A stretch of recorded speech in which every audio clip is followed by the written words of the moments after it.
दोस्तों, vital science को launch किए हुए अब हमें 1 साल हो गया और पिछले 1 साल में हमने बहुत सारे हेल्थ इश्यूज पे बात की। तो क्यों ना आज बात की जाए हार्मोन्स पे, मतलब कि एंडोक्राइनोलॉजी। और हम बात नहीं करेंगे, हम सुनेंगे एक्सपर्ट से, doctor Soham Patel. Doctor Soham Patel Florida state के टेम्पा सिटी में बेस्ड है and he is the CEO for centre for preventive endocrinology and nutrition. He is not just one और two, he is a triple board certified, मतलब कि वो endocrinology के सच में धुरंधर है। चलिए मिलते हैं।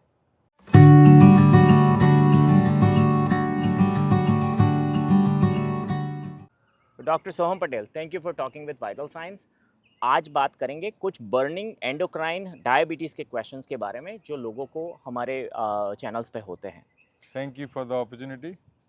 तो पहला क्वेश्चन है, क्या यंग एज में ज़्यादा मीठा खाने से डायबिटीज़ का रिस्क बढ़ता है? हाँ और ना।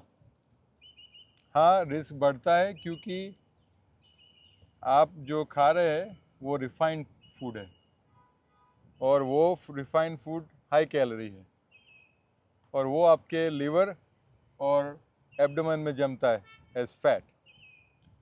सो इससे जितना ज़्यादा फैट, स्पेशली जो इंडियन एंसेस्ट्री के लोग हैं उनके लिए जितना फैट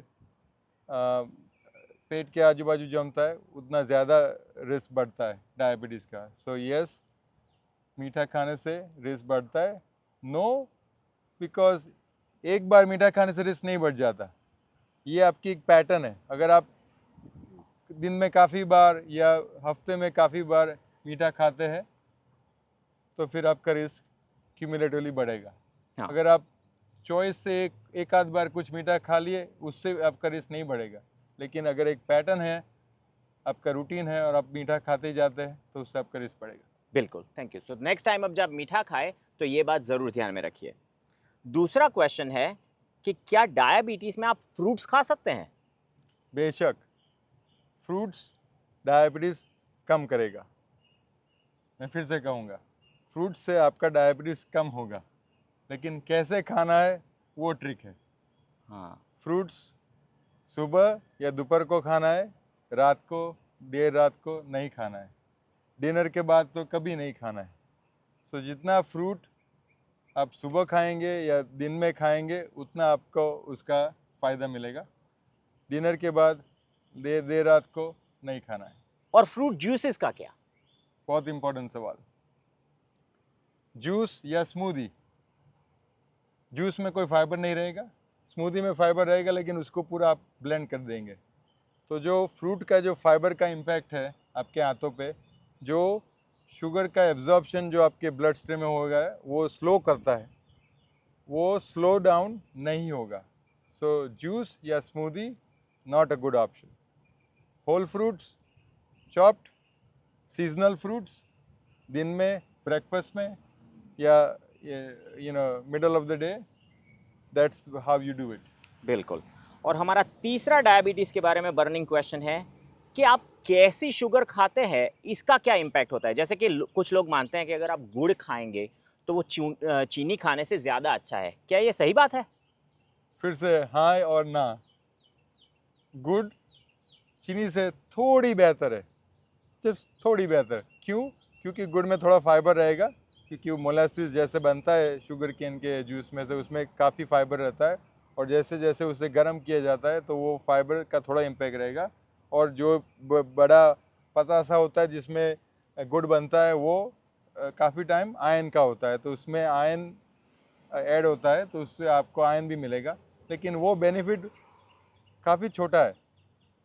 अगर आप जितनी चीनी खाते हैं उतना ही गुड़ खाना शुरू कर देंगे तो उसका आपको कोई फ़ायदा नहीं रहेगा।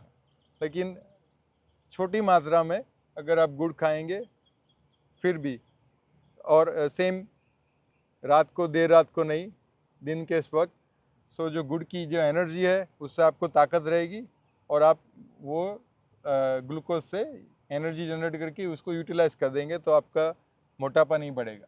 बिल्कुल, ये बहुत ही इंपॉर्टेंट है। सो ये बात भी खास ध्यान में रखिए। छोटी मात्रा दिन के टाइम। बिल्कुल। और आखिरी सवाल है, ये कोलेस्ट्रॉल के लिए दी जाने वाली दवाएं जिसे स्टैटिन्स बोलते हैं, उससे क्या डायबिटीज़ का रिस्क बढ़ता है? जी हाँ, दो तीन स्टैटिन्स हैं, जैसे एटोरवास्टैटिन और रोजुवास्टैटिन। वो काफ़ी लेटेस्ट स्टैटिन्स है, पिछले 5 से 10 सालों में। वो स्टैटिन से depending on which study you pick up, so अगर आप खाने पे ध्यान देंगे, फाइबर वाली चीज़ें जैसे सब्ज़ी है, फल है, साबुदान है, अलग टाइप के बीन्स है, लेंटल्स है, तो ऐसे चीज़ें खाने से आपको फ़ायदा रहेगा, आपका कोलेस्ट्रॉल कम होगा और आप शायद आपको स्टेटिन्स लेने की ज़रूरत ही नहीं पड़ेगी। बिल्कुल। Thank you so much for talking with vital science. Thank you very much.